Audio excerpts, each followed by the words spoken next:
Washington Dan Scavino Jr., the White House Director of Social Media, violated a federal law that prohibits political activity by government employees, the federal agency empowered to enforce the law has concluded, citing the tweet Mr. Scavino sent in April calling for the defeat of a Republican member of Congress who has been critical of President Trump.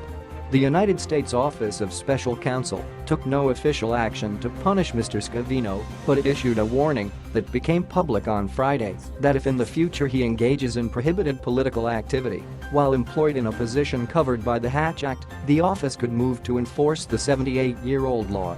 The feud between Mr. Scavino and Representative Justin Amash, Republican of Michigan, escalated during the debate over the effort to roll back President Barack Obama's health care program, as Mr. Amash was among the Conservative Freedom Caucus members who questioned the initial proposal. The tweet sent by Mr. Scavino, who had also worked on Mr. Trump's presidential campaign, argued that Justin Amash is a big liability. Trump train, defeat him in primary. It was posted on Mr. Scavino's personal Twitter account, which at that time included a photo of him in the White House, and his biography identified him as a federal employee. Mr. Amash replied that same day, bring it on.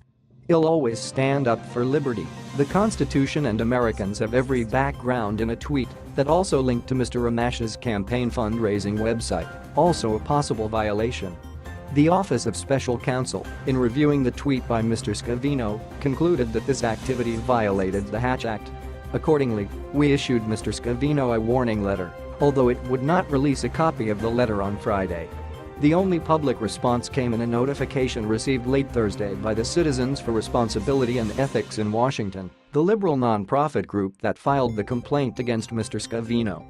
In addition, we note that Mr. Scavino was recently counseled about the Hatch Act by the Office of the White House Counsel. The letter to Crew, as it is known, also said. Noah Bookbinder, Crew's executive director, said he was pleased that the agency reached this conclusion. The law is clear that government officials can't use their official positions for political or campaign activity, Mr. Bookbinder said on Friday after his organization released the letter.